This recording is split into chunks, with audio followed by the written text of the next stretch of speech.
Look at the ticket in your hand. For a single adult, you've likely paid close to $200 just to walk through the gates. But that's just the cover charge. That price doesn't cover the $30 parking fee, your lunch, or the premium wristband required just to skip the grueling 90-minute lines.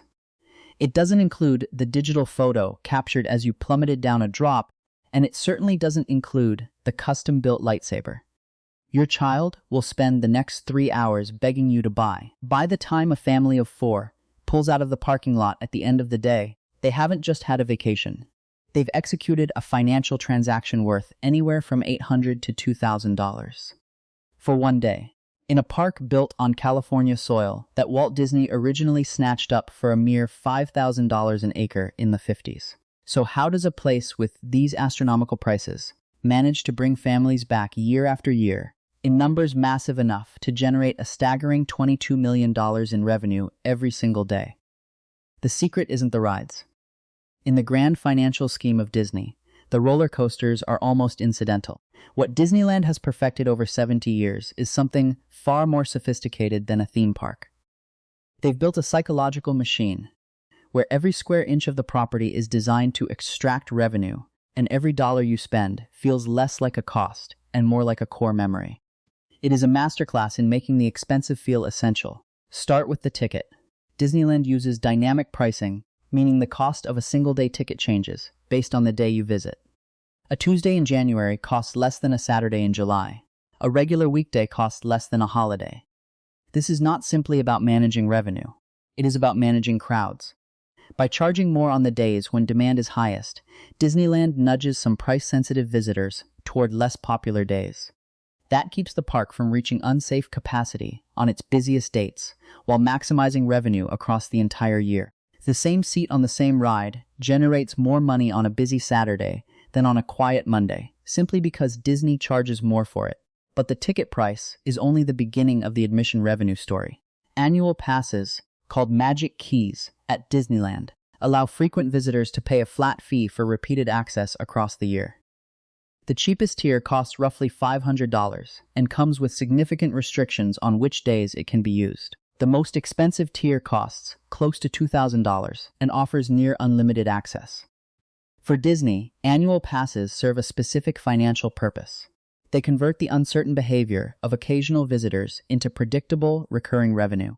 A family that buys annual passes has already committed their entertainment budget to Disneyland for the next 12 months. They are not choosing between Disneyland and a competitor for each individual visit. The choice has already been made.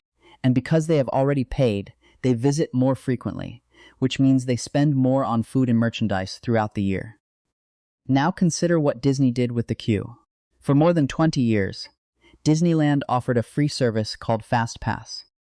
Guests could reserve a return time for popular rides and come back to a shorter line rather than waiting in the standby queue. It cost nothing. Guests loved it. And in 2021, Disney eliminated it entirely and replaced it with a paid system. Here is something that reveals the financial logic of that decision. The queue at a theme park is not simply a waiting area. It is a form of scarcity. When a ride has a 90-minute wait, that wait creates discomfort. And discomfort that can be relieved for money becomes a revenue opportunity. Disney converted the free FastPass system into Lightning Lane, a paid service that currently starts at roughly $30 per person per day and charges significantly more on busy dates. A family of 4 paying for Lightning Lane on a peak day adds more than $100 to their total spending before they have eaten a single meal or bought a single souvenir. Disney's own financial disclosures confirm that per capita guest spending at its domestic parks increased by more than 40% compared to pre-pandemic levels. This increase was not primarily driven by more visitors. It was driven by more money extracted from the same number of visitors. Lightning Lane was one of the primary drivers of that increase. The rides did not change. The experience did not fundamentally change. But the revenue per guest changed dramatically. And the queue is not the only piece of the experience that has been quietly monetized. Walk through Disneyland and pay attention to what surrounds you. Every land in the park has its own food, its own merchandise, its own aesthetic, and its own version of the Disney characters and stories associated with that world. Galaxy's Edge, the Star Wars land that opened in 2019, contains a location called Savi's Workshop, where guests can build a custom lightsaber. The experience costs roughly $250 per person. Reservations are required, and they sell out. The workshop generates hundreds of thousands of dollars in weekly revenue from a single location, inside a single land, inside a single park. This is not an anomaly. It is a template. Disneyland has systematically built experiences into the park that function as premium products sold on top of the base admission. Specialty dining reservations at themed restaurants, exclusive character meet and greet experiences, limited edition merchandise releases that create lines before the park even opens. Each of these represents a layer of revenue that a guest who pays only for the base ticket never accesses. But here is something that most visitors never think about. The merchandise and food inside the park are not priced the way. Merchandise and food are priced outside it. A bottle of water inside Disneyland costs several times what it costs at a grocery store a mile away. A themed meal at a sit-down restaurant inside the park costs significantly more than a comparable meal at a restaurant anywhere nearby. A plush toy with a character's face on it costs more than a similar toy at a retail store. These markups are not hidden from guests. Guests know they are paying more, and most of them pay anyway. Because inside the park, the purchase is not simply the transaction. The purchase is the souvenir of the experience. The overpriced water bottle becomes part of the story of the day.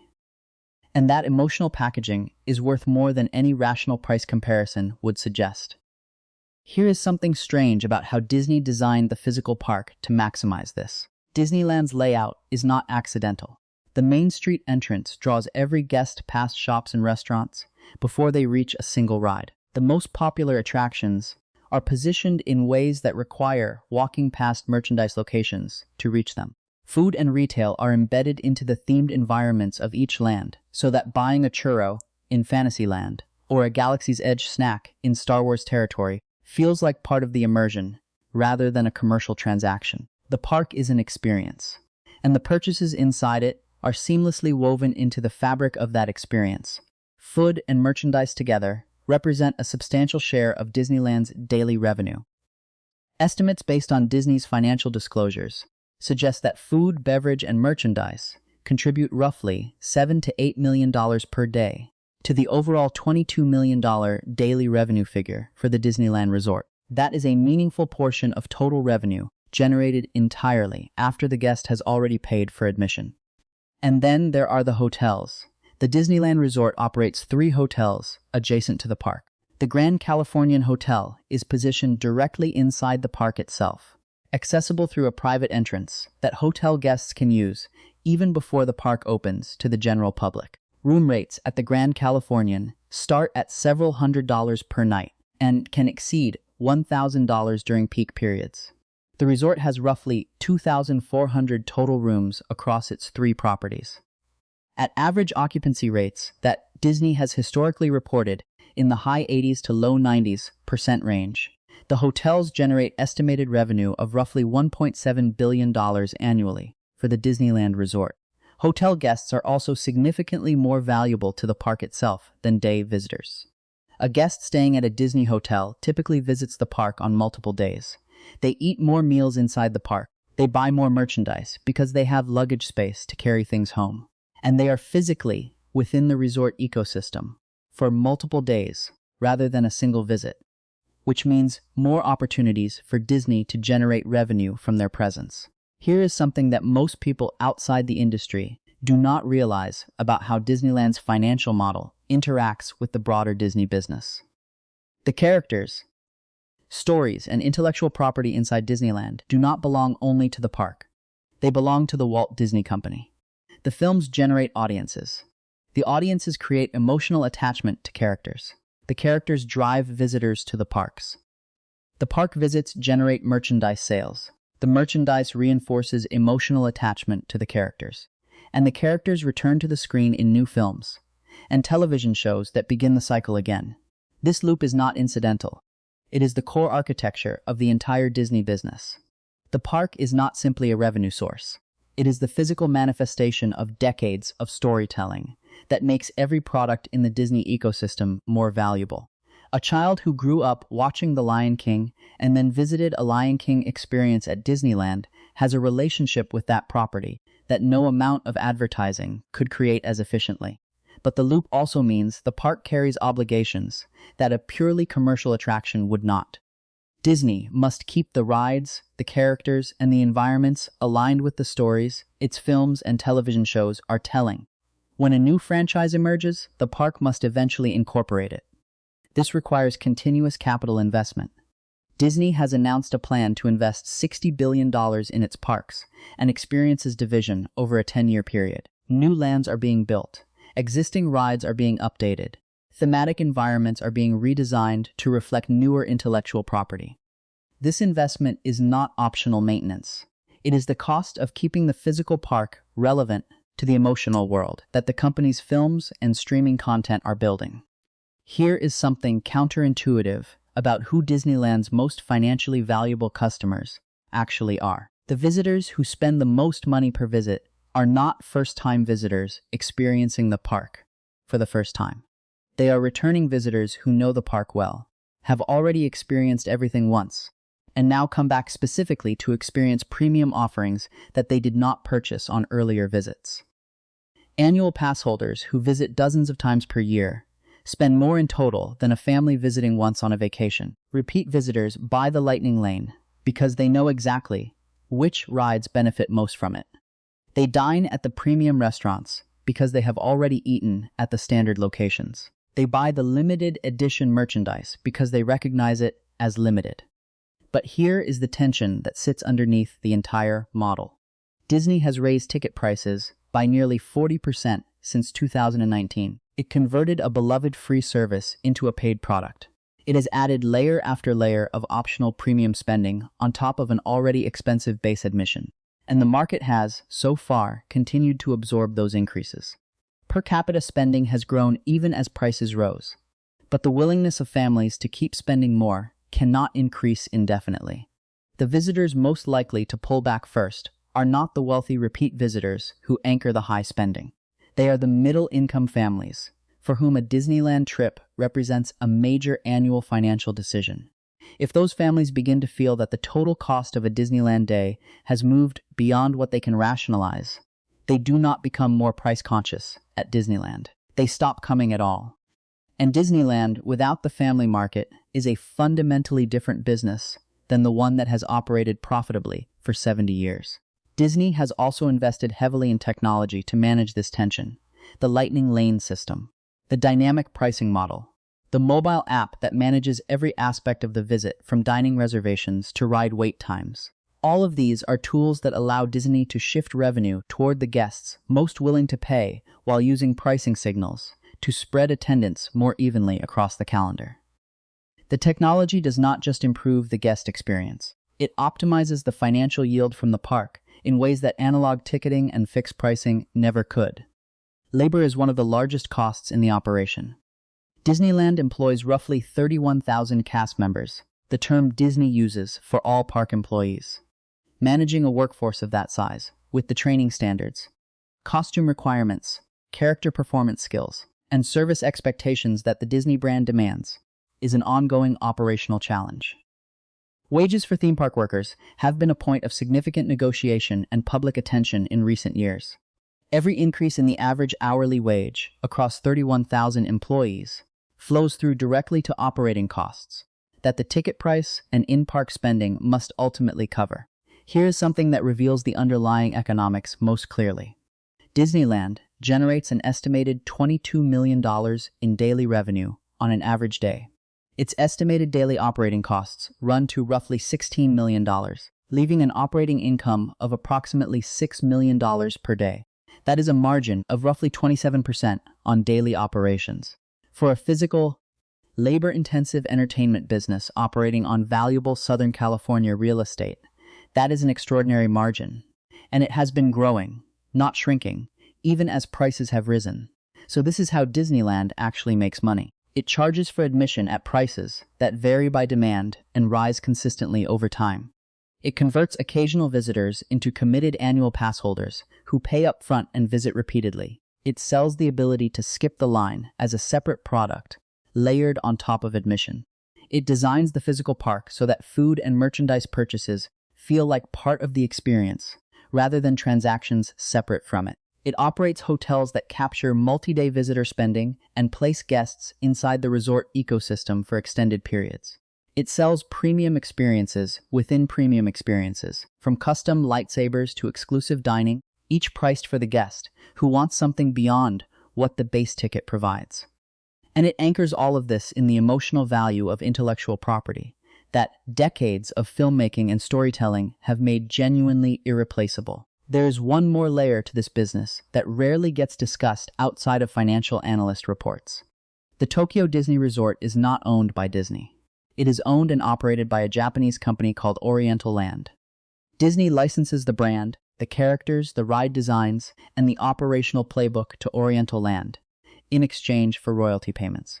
That arrangement means Disney earns revenue from one of the most visited theme parks in the world without owning a single building or employing a single worker there. The Tokyo parks attract tens of millions of visitors annually. Disney collects its royalties, regardless of whether the park has a good year or a difficult one, regardless of the weather, regardless of labor costs, regardless of local competition. It is pure margin from intellectual property applied to physical infrastructure that someone else built and operates. Disneyland Paris operates under a different structure, where Disney holds ownership, but it has historically paid licensing fees to the Walt Disney Company for the use of characters and intellectual property. Even within its own organization, Disney charges its parks for access to the stories and characters that make those parks worth visiting. The intellectual property is not given to the parks for free. It is licensed internally, at prices that generate a royalty stream at the corporate level that exists separately from the park's own operating economics. Here is what this reveals about the deepest logic of the Disneyland business. The rides are hardware, the technology is infrastructure, the staff is operations, but the characters, the stories, and the emotional associations that millions of people carry from childhood into adulthood are software. And software, unlike hardware, does not wear out. Mickey Mouse does not depreciate. The story of Cinderella does not require maintenance. The emotional connection a 40-year-old adult feels walking through the gates at Disneyland, remembering the first time they visited as a child, was created by films made decades ago and costs Disney almost nothing to sustain. That emotional residue is the most valuable asset in the entire business.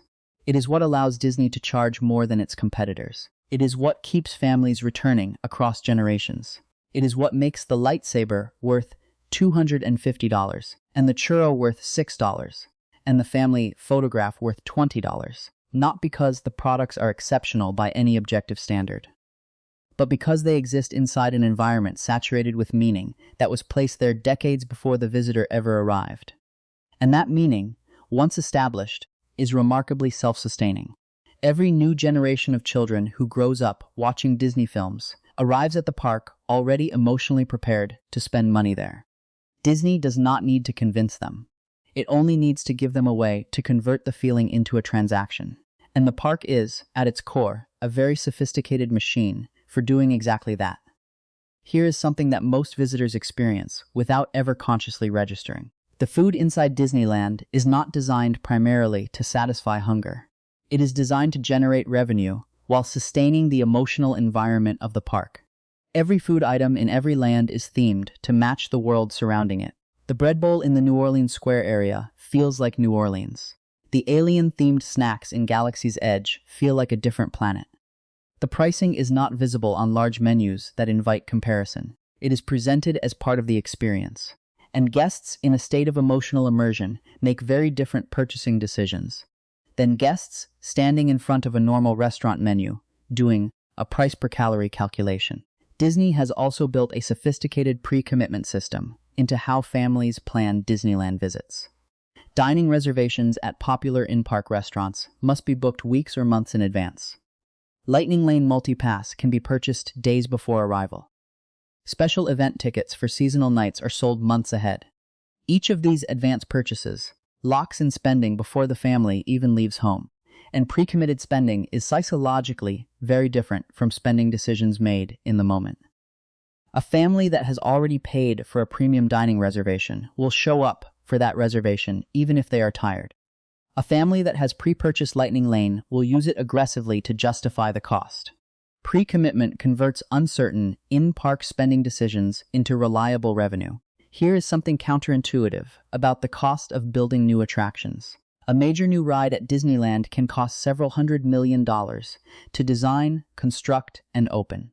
That number sounds alarming until you understand what a successful new attraction does for the park's revenue. A ride that becomes a must-do experience drives incremental visits from annual pass holders who might otherwise have skipped coming that month. It drives first-time visits from families who have been waiting for a reason to make the trip. It drives merchandise sales tied to the new intellectual property. And it drives media coverage that functions as free advertising, worth many times the cost of a traditional marketing campaign. The ride is not just an amenity. It is a revenue catalyst that changes the financial performance of the entire park for years after it opens. And the depreciation of that investment spreads across those years of revenue, making the per-visit cost of the attraction far smaller than the headline construction figure suggests. But here is the constraint that all of this operates within. Disneyland is a fixed-size physical space on a fixed piece of land in Anaheim, California. It cannot grow indefinitely. Every new land added requires removing or modifying something that existed before. The park's capacity on any given day is ultimately bounded by the number of guests who can move through the attractions, dining, and retail spaces without the experience becoming unpleasant.